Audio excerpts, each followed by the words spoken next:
Y ahora sí seguimos con nuestra siguiente entrevistada. Tengo el gusto de tener aquí en cabina a Teresa Tovar, Past President de Foro Educativo y autora de un libro bastante interesante como necesario, que es La década de la educación inclusiva en el Perú, 2003 a 2012 para niños con discapacidad. Este libro va a ser presentado próximamente. Y tenemos pues el privilegio de tener a Teresa, quien es la autora de este libro, aquí en cabina para que nos comente un poco acerca de... buenos días, Teresa, primero, bienvenida. Buenos días. Acerca de la progresión que ha habido en nuestro país en estos 10 años del tema de la inclusión en la educación, porque... inclusión se ha convertido en una palabra bastante manoseada. Sin embargo, creo que nunca mejor utilizada que en este caso para la gente con niños con discapacidad. Y entiendo que precisamente tú hablas acerca de la década de la educación. ¿Cómo ha ido la progresión de nuestro desarrollo en tema de inclusión para niños con discapacidad aquí en el Perú en estos 10 años, Teresa? Bueno, yo creo que haciendo un balance rapidísimo, el mayor logro ha sido en términos de normatividad y de planteamiento, de enfoque, ¿no? Ya. Porque tenemos una de las normatividades más avanzadas de América Latina, sí, porque nosotros planteamos que deben incluirse sin ningún tipo de objeción todos los niños con discapacidad leve o moderada, ¿no?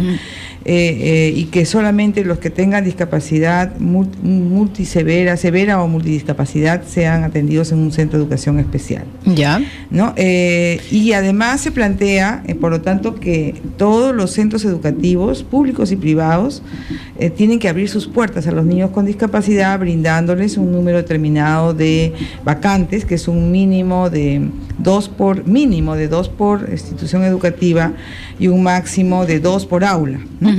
A ver, vamos a entrar de a pocos en el tema para todos nosotros que no estamos realmente muy enterados del detalle, porque una primera cosa que planteas en esta investigación que tú llevas acerca de la educación inclusiva para niños con discapacidad es que tenemos una excelente legislación, pero digamos, de ahí, del dicho al hecho, ¿no? Del papel a la ejecución, hay una gran distancia que tú nos vas a revelar en unos minutos. Pero antes de entrar en eso, quisiera que nos expliques cómo funciona el tema de la inclusión actual, o cómo debería funcionar, por lo menos en el papel, el tema de la inclusión de niños con discapacidad en el Perú. Cuando hablas de niños con multidiscapacidades, ¿no? O capacidades muy severas, ¿cómo es más o menos la clasificación que se hace? ¿Qué niños están obligados o tienen el derecho a estar en escuelas regulares y cuáles no? Bueno, en ese sentido hay una imprecisión todavía en la normatividad. ¿Por qué? Porque hay países donde no se pone ninguna restricción, incluso las personas con multidiscapacidad pueden ser incorporadas, ¿no? Cuando hablas de multidiscapacidad, ¿a qué te refieres? Por ejemplo, cuando tienen sordera, ceguera, varias discapacidades físicas juntas, ¿no? Por ejemplo, el caso de la famosa película de Ann Keller, ¿no? Que tenía sordoceguera, ¿no? Y autismo, creo que también, ¿no? No podía hablar ni escuchar ni ver, ¿no? Y entonces de ahí sale el método justamente de enseñanza con las manos, ¿no? Pero estamos hablando de discapacidades físicas, o también puede haber multidiscapacidad, casi siempre está asociada la discapacidad severa a una discapacidad intelectual también, ¿no? En estos casos se ha considerado en el Perú que estos casos no se incorporen, ¿no? Para una primera fase me parece bien, quizá más a futuro podemos llegar a incorporarlos también, ¿no? Porque yo recuerdo que Constantino Carballo, que es uno de los pensadores más importantes, él decía que incluso las personas con discapacidad severa podían estar en un salón de clases, aunque sea en su silla o en un colchón, y el solo hecho de escuchar las voces, de recibir los saludos, ya implica un nivel de integración a la sociedad y al clima de aula escolar, ¿no? Que ese es el enfoque, digamos, positivo, más radical y más fuerte, ¿no? Positivo que se ha dado con respecto al cambio de mentalidad en nuestro país. Es decir, los niños con discapacidad tienen todo el derecho a asistir a esas clases, no solamente porque van a tomar el conocimiento que se les imparte, sino porque necesitan esa socialización. Ahora, entonces, en sociedad, claro, exacto. O sea, el principio es fundamentalmente los niños al margen de sus diferencias, deben crecer juntos, porque todos somos distintos. Y además porque en el mundo fuera de la escuela también van a seguir creciendo a otro juntos. Como igual, como ciudadano, si es que tú lo consideras diferente o menor o con lo miras por encima del hombro, ¿no? Entonces es el principio fundamental de democracia, de ciudadanía, de igualdad, ¿no? Fundamental del ser humano. Pero eso implica una serie de costos. De costos y de esfuerzo. O sea, el nuevo enfoque de la inclusión para personas con discapacidad no es que el niño se adapte a una escuela realmente existente y a ver si se adapta, entonces entra, sino que es la escuela la que se adapta al niño, ¿no? Es la escuela la que tiene que responder a las necesidades del niño. Es decir, si el niño necesita una silla de ruedas, la escuela debe brindársela. Claro. Si necesita una rampa, debe dársela. Si necesita que el aula de cómputo esté en el primer piso, debe colocarlo. Si necesita lenguaje de señas, debe dárselo. Y esa normativa rige para escuelas privadas y públicas, ambas. Exacto, y en el caso de las escuelas públicas, el Estado asigna una partida especial para poder cubrir. El problema. O sea, si bien está diseñado el modelo de qué es lo que debería darse para que esta inclusión sea efectiva, y hay un modelo incluso validado con una experiencia financiada por la cooperación española en varias regiones del país, que combina maestros formados en el tema de integración, que es lo fundamental. Sin maestros que entiendan el tema no se puede hacer nada, y por supuesto también directores, que incluye materiales, que incluye equipos de asesoramiento al niño incluido. O sea, no es que lo depositan al niño y se olvidan, sino que el niño o la niña recibe un acompañamiento por parte de los servicios de atención a la diversidad. O sea, existen varias regiones donde hay escuelas piloto, digamos. Se hizo un proyecto de la cooperación española que más o menos tuvo un costo de 14 millones en 5 regiones, ¿no? Eso te da una idea de cuánto puede costar en todo el país, aunque no atiendas al 100%, tampoco atendió al 100%. Actualmente se ha aprobado en el Ministerio de Educación un presupuesto por resultados, también para 5 regiones, pero eso por resultados en el tema de inclusión para niños con discapacidad. Para los próximos 2 años, ¿no? Que ya debe empezar a funcionar en 5 regiones y que... eso es recién este año se comenzaría a implementar ese presupuesto. ¿No? Desde el año pasado. Solo para 5 regiones. Solo para 5 regiones. ¿Por qué? Cerca del 95. Eso es lo que ha aprobado ya el Ministerio de Economía, lo que ha presentado, etcétera, pero por lo menos en 5 regiones no había absolutamente ninguna. Más o menos sale casi 10 millones por región, ¿no? Entonces tú te das una idea de cuánto necesitas para cubrir todo el país, ¿no? Digamos, en un promedio necesitarías pues 24 millones por lo menos para empezar. Y eso implica una decisión política, ¿no? Teresa, vamos a ir a una pausa rápidamente y regresamos para seguir conversando de este tema tan interesante como importante. Volvemos.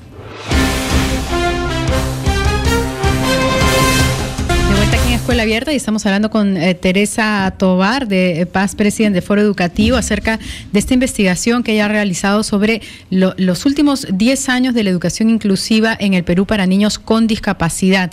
Es un texto editado por el Consejo Nacional de Educación y de autoría de María Teresa, a quien tenemos aquí en cabina, y nos contaba, bueno, la primera buena noticia: tenemos la mejor legislación en Latinoamérica con respecto a niños con discapacidad y de su inclusión en educación, pero todavía no está 100% ejecutada. A cabalidad, porque más o menos se calcula que el 80% de los niños con discapacidad tienen discapacidad leve o moderada, o sea, serían incluibles en un sistema regular, ¿no?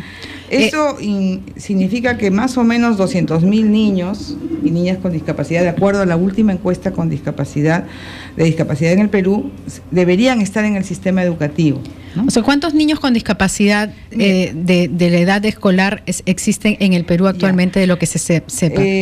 La encuesta nacional de discapacidad no nos da esta cifra exactamente, pero nos da una cifra aproximada que de 0 a 17 años se podría deducir que existen alrededor de 200 a 250.000 niños. O sea, no tiene el nivel de... Con todo tipo de discapacidad. Con todo tipo de discapacidad. Leve, moderada y ¿no? severa. Entonces, de ellos, si sacamos que el 80% es incluible, ¿no? Sacamos que más o menos son 200.000. De ellos están en el sistema educativo, según el censo escolar, alrededor de 50.000. Es decir, la cuarta. Poquísimo, ¿no? Entonces, ¿Y los otros por qué no están? Por el tema de presupuesto, porque los colegios no los aceptan. Por 2 razones. Antes nunca existió. Eso es una problemática relativamente nueva. O sea, de todas maneras, si bien se han cumplido 10 años, para los hechos, para la lógica de los colegios, para la prioridad de las políticas educativas, es un hecho relativamente nuevo. Recién comienzan a hacerse reiteradas campañas para que no haya discriminación de estos niños desde el momento de la matrícula. Recién las familias comienzan a sacar a sus hijos, ¿no? Mostrarlos y colocarlos. Y enterarse que tienen todo el derecho, y además como padres, ¿no?, la obligación de hacer que los niños. El Congreso también de la República formó una comisión de multidiscapacidad, ¿no?, de discapacidad, que fue integrada por diversas bancadas políticas presididas por Javier Díaz Canseco, integrada por personajes del APRA, del PPC, de todos los partidos. De todos los partidos políticos, que hizo una labor cultural muy importante, ¿no? Colocó el tema en los medios. Ok, pero actualmente, si yo tengo un hijo con algún tipo de discapacidad, voy a un colegio público o privado, ellos están en la obligación por ley de aceptar a este niño o niña. Sin embargo, creo que ahí no acaba el derecho, porque el derecho no es solamente que te matriculen. Si te matriculan y no te atienden con calidad, el derecho es una educación de calidad. Tienen que atenderte con todos estos servicios. Entonces es el Estado, donde en el caso de los colegios públicos tienen que prestar estos servicios, y estos servicios implican la constitución de centros de seguimiento, ¿no?, que se llama SAANES. Y tener en toda la región del país, y hay regiones que no tienen ni uno solo.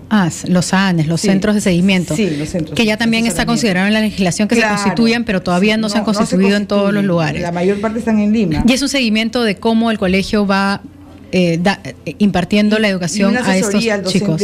A lo que se llama docente inclusivo. El docente que está incluyendo en su aula a un niño con discapacidad puede consultar a estos centros cómo es que tiene que hacer la adaptación curricular. De manera gratuita, digamos, se le capacita. Por supuesto, de manera gratuita.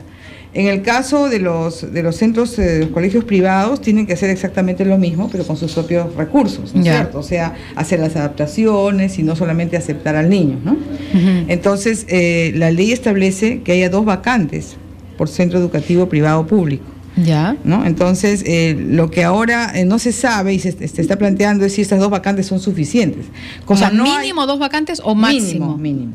O sea, si tienes, digamos, cerca de 50.000 o 60.000 o 70.000 instituciones educativas en el país, 70.000 por 2, de repente podría ser suficiente, pero habría que ver la demanda por región, ¿no? Si exactamente corresponde, cuánto es lo que necesitas ofrecer y financiarlo en términos de una oferta de calidad, que no sea solo la matrícula. Claro. Ahora, varias preguntas. Entonces, en el futuro, todos los profesores deberían tener, una capacitación. Debería salir un profesor ya con una capacitación de enseñanza. Estar lo que se llama en la formación inicial. Cuando uno estudia para ser docente, tendrías que tener un curso, un módulo, un diplomado, una parte que se dedique a educación inclusiva en general, ¿no? Eso no existe actualmente. La educación debería estar en la currícula debería estar en la currícula docente. Y aparte, por supuesto, a los docentes en ejercicio. Mientras tanto, tienes que formarlos igual. Y esto tampoco se está dando a plenitud. La Dirección General de Educación Especial sí hace un esfuerzo enorme, pero incluyendo cursos a distancia para los profesores. Que pertenece al Ministerio de Educación. Sí, pero no llega porque no es suficiente. La Dirección de Educación Especial tiene un presupuesto de este tamaño. Pequeñito. ¿No? Entonces no llega. Entonces justamente se trata de... Ahora, ¿quién determina, cómo se determina, cuál es el parámetro para determinar el tipo de discapacidad, ¿no? Porque yo puedo llevar a mi hijo y de repente me dice... En estos servicios de el colegio de repente para zafarse me dice, no, su hijo tiene una discapacidad. No, es el servicio de apoyo que más o menos le hace una evaluación psicopedagógica que se llama. Y se dice, bueno, este chico está en condición de ser incluido, ¿no?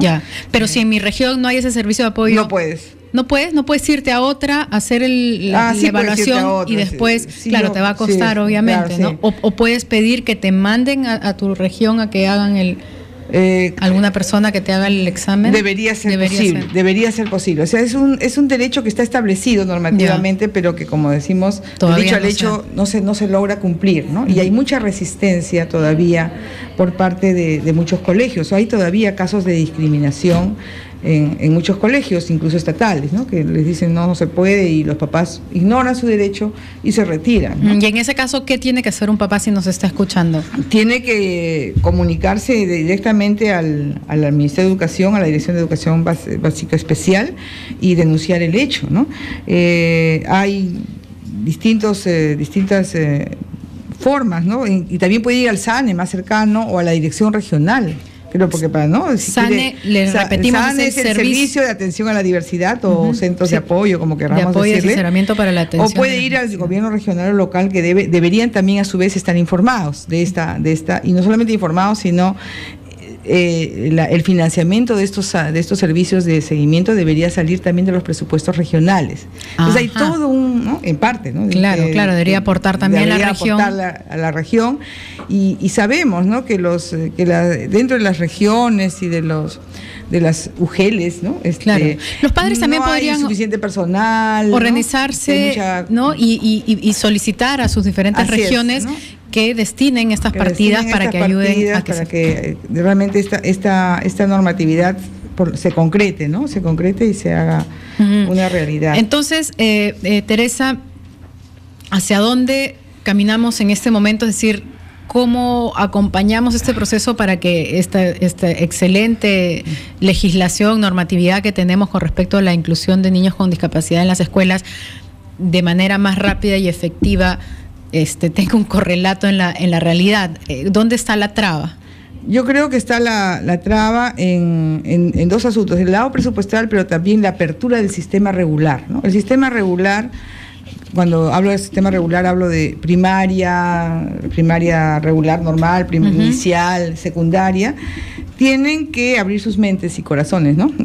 Y también sus metodologías y procesos, y esto no está ocurriendo, ¿no? O sea, no está ocurriendo que el sistema regular haga el esfuerzo de abrirse, porque si no, lo que hace la Dirección de Educación Básica Especial es tratar de prestar las normatividad, los planteamientos, los enfoques, pero toca la puerta, pero el que abre la puerta es la primaria regular, ¿no? Claro. Y entonces yo creo que habría que poner el énfasis en abrir la primaria, por lo menos, en los próximos 3 años, y con fuerza, ¿no? En métodos, docentes, materiales, ¿no? Y para eso es importante que los padres de familia estén informados de este derecho que tienen sus hijos y que ellos mismos lo hagan valer, porque en la medida que ellos presionen al colegio y que sepan que hay una legislación que los asiste, los padres, entonces van a poder impulsar que esto se ejecute de manera algo de eso hubo, ¿no? Porque no sé si tú supiste, pero en la directiva del año escolar 2013 se coló una disposición que no correspondía y que era discriminatoria, ¿no?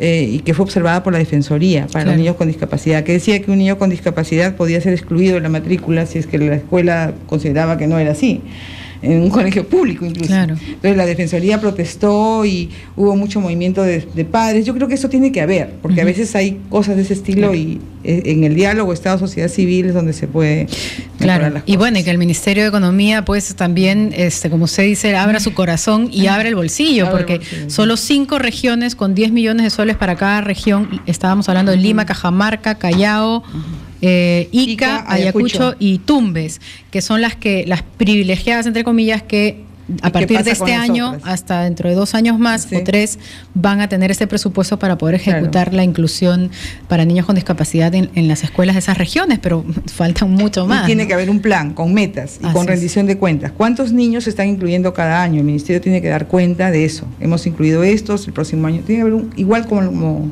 con todas las cosas que se hacen. Bueno, muchísimas gracias. ¿Dónde pueden adquirir esta publicación? Bueno, pueden solicitar al Consejo Nacional de Educación. El día de la presentación se va a repartir gratuitamente. La presentación es el martes 4 de febrero a las 5:30 de la tarde en la Sociedad Nacional de Industrias, Los Laureles, 365 San Isidro. La inscripción es gratuita en el correo del Consejo Nacional de Educación, en la página web del Consejo ustedes lo pueden encontrar, eventoscne@cne.com. Claro. Bueno, esperamos ver allí a los educadores de las escuelas, por lo menos de todos los de Lima, o a sus representantes, porque este es un material muy útil y muy necesario para que ellos mismos comiencen también a ejercer su responsabilidad y su obligación como se debe, ¿no? Esta investigación entonces de María Teresa Tobar Samanés, la década de la educación inclusiva